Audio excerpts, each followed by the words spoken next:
Those exits give you those liquidity moments that allow you to pay off the mortgage, buy the holiday home, put the children through university. So let me give you 4 golden rules of business acquisition. The first rule that we follow is that you never use your own money. Because as soon as you start using your own money, the risk factor goes higher. Now, there are exceptions to this. This is if you've got a lot of money and you can afford to lose some of it. Yeah, if the worst comes to the worst, you can lose it. So you have to make a judgment call on that. But if you don't use your own money, it starts to de-risk the acquisition.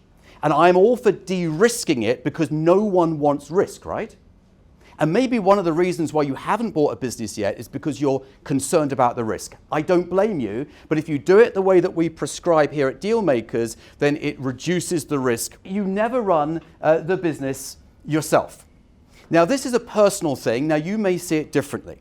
You may be looking for a business to buy that you can turn up to every day, really get stuck in, maybe learn a new business. You can get involved on a daily basis, get to know the staff, and actually it gives you a place to go every day. When you run the business yourself, what happens is you get sucked into the detail. You get pulled into the things that start to give you a headache. And what do you think the number one headache is in business? The people.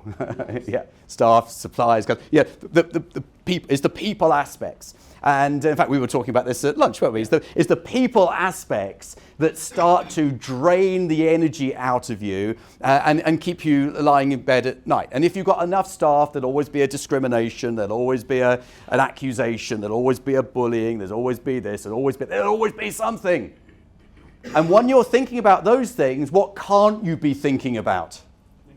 The next deal. Absolutely. I like the way you think. Yeah, you can't be thinking about the next deal. So what happens if people buy business number 1 with the intention of building a group, they get sucked into the day-to-day, and that means that deal number 2 is put on the back burner, and often it never happens. Buying a business is just so rewarding, and I put together a free training showing you exactly how I do it. If you look in the video description below this video, there is a link. You click the link, you're taken through to the training, watch the training, and I'll show you exactly how to buy a business successfully. So how do we get around this? We buy a business that's big enough to have a tier of management that operate the business even when the owner, the seller, has gone. So the owner's gone, and now we've got a business that continues operating. Now, is it all going to be plain sailing? Of course it's not. Are there going to be bumps in the road? Of course there are. This is business. If it was all plain sailing, everyone would be doing it. So you've got to be prepared for those bumps in the road. But it's easier to have bumps in the road when you've got a management team running the business. Rule number 3 is to never take personal risk. And there's lots of different interpretations of this. I suppose not putting your own money in reduces your personal risk. I wouldn't be signing personal guarantees. You know, if you've been in business more than sort of a few years, you've been around for a little bit, you probably signed a few PGs along the way. You've got to make a judgment call whether you can handle that personal guarantee should it be called in. So a personal guarantee for a few £1,000s is really no big deal. You know, a personal guarantee for £5 million, it starts to get a little bit hairy.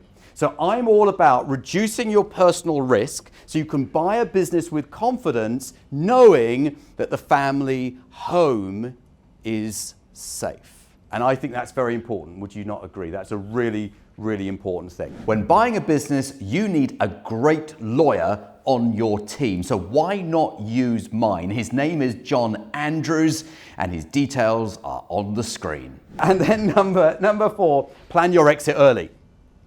Start thinking about what's going to happen to this business. Let me tell you why people don't do this. They fall into startup mode. Most people, when they start up a business, they see themselves running it for years and years and years. They love it so much. Oh my goodness, this is the next decade of my life. But when you're buying a business, I'd be thinking about who am I going to sell it to?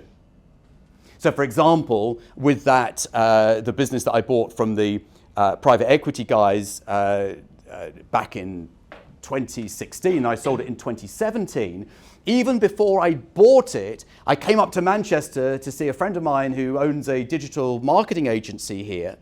And I said to him, look, in confidence, there's this business that I'm going to be buying. This is the sort of customer base. You understand this sector way better than I do.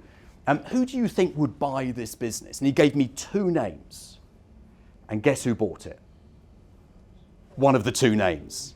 Okay? So think about the exit early, even before you bought the business. Now, you might not be interested, but those exits give you those liquidity moments, those capital events that allow you to pay off the mortgage, buy the holiday home, put the children through university, whatever it might be. So those are my 4 rules.